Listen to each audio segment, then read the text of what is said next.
어느 손가락이게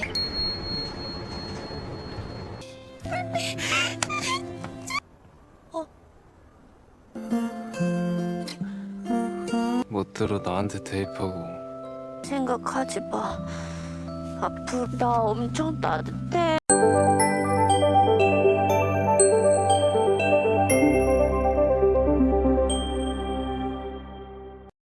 Keesokan harinya, Song Ah kembali menjalankan perannya sebagai dukun muda di kuil dan melanjutkan tugasnya sebagai peri Cheonji. Namun, pikirannya masih terganggu oleh kejadian hari sebelumnya bersama Gyeonwoo. Setiap klien yang datang ia tanyai tentang pendapat mereka jika ada seorang pria yang menggenggam balik tangan seorang wanita.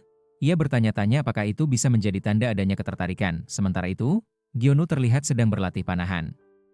Namun, pikirannya juga melayang memikirkan Song Ah, hingga membuatnya kesulitan untuk fokus saat memanah. Di rumah Abu, Yeomhwa mendatangi tempat persemayaman nenek Gyeonwoo. Rupanya, ia mengenal nenek Gyeonwoo secara pribadi. Pada saat yang sama, Song Ah dan ibunya kembali datang ke rumah terkutuk. Sebelum memasuki tempat itu, ibu Song Ah mengikat tali pada pergelangan tangan mereka berdua dan menaburkan tanah merah di sekeliling area rumah.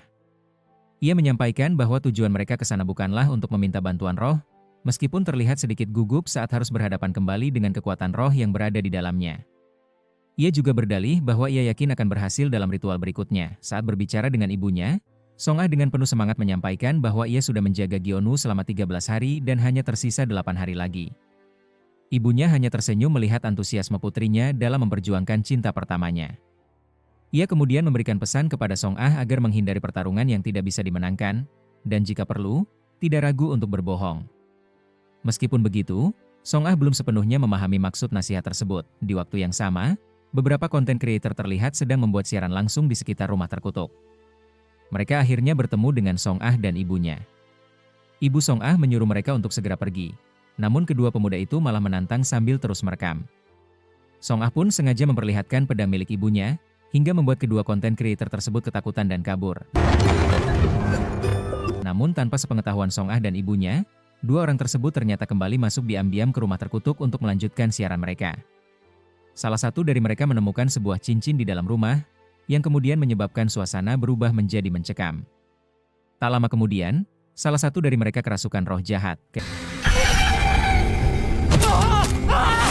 Keesokan harinya, Song Ah hendak membuat jimat berbentuk manusia sebagaimana yang dijelaskan dalam kitab kuno, yaitu jimat yang memiliki mata, hidung, dan mulut.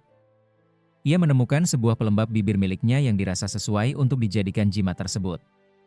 Namun, ia merasa bingung bagaimana cara memberikannya, sebab bentuk jimat kali ini tidak seperti biasanya. Setelah berpikir sejenak, ia beralasan bahwa cuaca sedang cerah, dan pastinya Gyeonwoo akan membutuhkan pelembab bibir. Maka, ia pun memberikannya. Gyeonwoo tampak menerimanya meskipun dengan sedikit rasa malu, dan Song Ah pun sempat salah fokus pada bibir Gyeonwoo. Di saat itu, Song Ah terlihat masih malu dengan kejadian sebelumnya. Jiho memperhatikan perubahan tersebut dan bertanya kepada Gyeonwoo tentang kondisi Song Ah hari itu. Gyeonwoo pun tidak tahu penyebabnya. Ketika Gyeonwoo mencoba memeriksa suhu tubuh Song Ah dengan menyentuh dahinya, Song Ah menarik jarinya dan mengatakan bahwa ia hanya sedang ingin bermain-main dengan tangan Gyeonwoo. Jiho yang melihat interaksi itu tampak menunjukkan rasa cemburu. Sesampainya di sekolah, Song Ah dan Gyeonwoo bertemu dengan Doyeon. Roh bayi masih terlihat menempel di kaki Doyeon, namun kali ini roh tersebut sedang tertidur pulas berkat jimat yang telah dibuat Song Ah sebelumnya. Song Ah sempat merasa khawatir roh bayi itu akan berpindah ke Gyeonwoo, sehingga ia secara refleks menarik dasi Gyeonwoo untuk mencegahnya mendekat.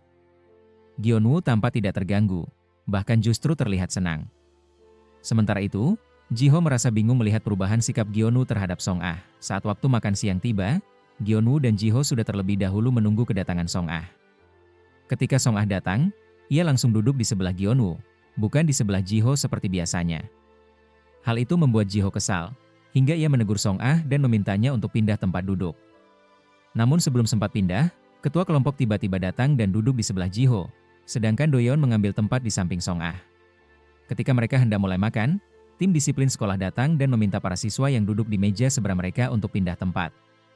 Di saat itu, perhatian Song Ah malah teralihkan karena ia melihat roh anjing berada di dekat mereka. Gyeonwoo yang melihat Song Ah tersenyum salah paham, mengira senyuman itu ditujukan kepada ketua kelas bernama Jin Uen. Sepulang sekolah, Gyeonwoo secara tak terduga bertemu dengan Yeomhwa di dekat rumahnya. Gyeonwoo ternyata mengenal Yeomhwa.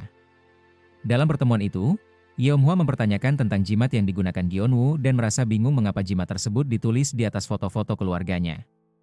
Ia juga menyampaikan bahwa ayah Gyeonwoo sebenarnya khawatir jika Gyeonwoo sampai muncul di hadapannya, meskipun alasannya masih belum jelas.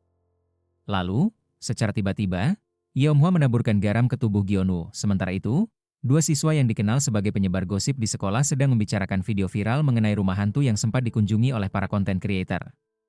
Mereka menyebutkan bahwa salah satu dari pembuat konten tersebut ditemukan telah meninggal dunia. Dalam video tersebut, muncul sosok dukun yang sangat mirip dengan peri Cheonji. Salah satu siswa mulai menyadari bahwa wajah peri Cheonji mirip dengan Song Ah, sehingga ia mencoba menutupi wajah Song Ah untuk mencocokkan penampilannya.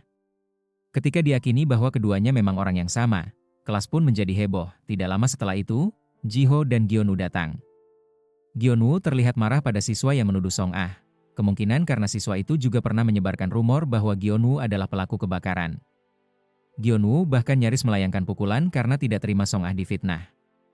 Ia pun pergi keluar lalu dikejar oleh Jiho dan Song Ah. Tampak Gyeonwoo marah dengan Song Ah yang tidak menyangkal tuduhan tersebut dan malah tersenyum. Apalagi Gyeonwoo sangat membenci dukun. Di 웃어.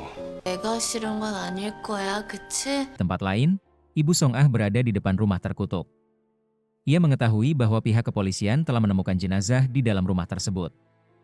Ia menyadari bahwa kejadian itu kemungkinan besar akibat dua pemuda yang nekat masuk ke rumah itu pada malam sebelumnya. Karena tidak ingin ada korban berikutnya, ia dan Song Ah pun memutuskan untuk melakukan ritual pembersihan. Dalam ritual tersebut, mereka menaburkan garam ke kendi emas dan membakar kertas putih sebagai simbol pembersihan dari kekotoran. Namun saat ibu Song Ah membakar kertasnya, ia tiba-tiba teringat masa lalunya bersama Yeomhwa. Ia mengenang bahwa dirinya dan Yeomhwa dulunya seperti dukun dengan jalan yang saling bertolak belakang. Tangan ibu Song Ah terluka akibat api yang menyala saat itu, hingga ia memutuskan untuk menghentikan ritual dan memilih pulang. Dalam perjalanan pulang, Song Ah dan ibunya tidak sengaja bertemu dengan Gyeonwoo yang juga sedang dalam perjalanan pulang. Song Ah langsung memalingkan tubuh dan meminta ibunya untuk segera pergi karena Gyeonwoo berada di belakang mereka. Saat mereka hendak berlari menjauh, Gyeonwoo mengejar dan menghentikan langkah mereka. Ia kemudian mengatakan bahwa teman sekelasnya, Song Ah dituduh sebagai dukun dalam video yang sedang viral, dan memintanya untuk membuka cadar penutup wajah agar tidak salah paham. Namun, ibu Song Ah tidak mengizinkan Song Ah membuka cadarnya begitu saja. Gyeonwoo lalu meminta maaf, karena sebelumnya ia telah menyuruh seseorang untuk mengambil foto dukun tersebut. Ia mengaku, hal itu dilakukan karena rumor di sekolah menyebutkan bahwa Song Ah adalah peri Cheonji yang viral itu. Malam itu, Gyeonwoo mengirim pesan kepada Song Ah, mengatakan bahwa ia ingin berbicara dengannya saat itu juga.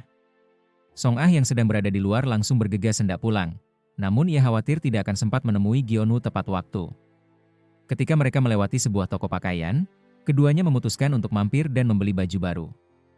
Song Ah bahkan langsung mengganti pakaiannya di toko tersebut. Gyeonwoo kemudian kembali mengirim pesan dan meminta Song Ah untuk menemuinya di taman. Song Ah pun berlari ke taman yang dimaksud, meski Gyeonwoo sendiri saat itu belum sampai di sana. Setelah membaca pesan balasan dari Song Ah, Gyeonwoo pun ikut berlari menuju taman. Setibanya mereka di taman, tiba-tiba seluruh lampu padam dan suasana berubah menjadi gelap gulita. Song Ah merasakan banyak roh jahat yang mulai mendekat ke arah Gyeonwoo. Ia pun segera menyentuh tangan Gyeonwoo untuk melindunginya. Gyeonwoo sempat kebingungan dengan sikap Song Ah itu, hingga ia teringat kembali kenangan masa kecilnya, saat sang nenek pernah membawanya menemui dukun bernama Yeomhwa. Ia baru menyadari bahwa itulah alasan mengapa Yeomhwa mengenal neneknya dan datang ke rumah Abu waktu itu. Dalam situasi gelap itu, Song Ah memeluk Gyeonwoo dan memintanya untuk tidak terus-menerus hidup dalam bayang-bayang masa lalu. Ia berjanji akan menjaga Gyeonwoo dari segala hal buruk yang mungkin menimpanya.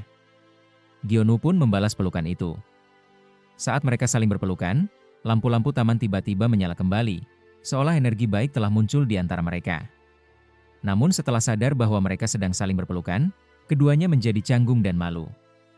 Keesokan paginya, Song Ah sudah menunggu di depan rumah Gyeonwoo untuk berangkat sekolah bersama. Kali ini, ia mengajak Gyeonwoo naik sepeda berdua.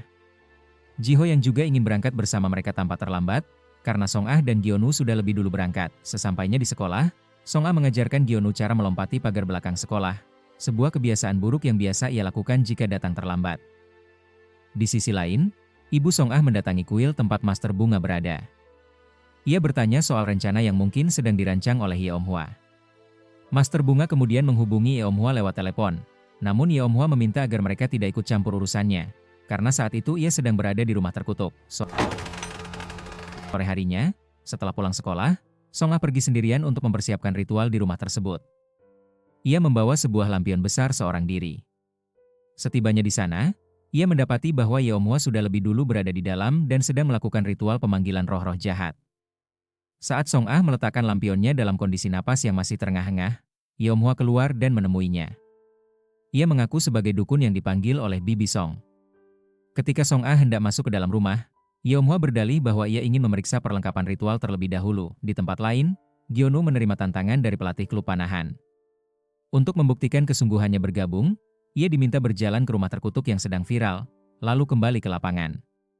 Meskipun ragu, Gyeonu menyanggupinya. Kembali ke rumah terkutuk, Yeomhwa memperhatikan Song Ah yang memakai cadar untuk menutupi wajahnya. Ia kemudian membuka cadar itu secara tiba-tiba.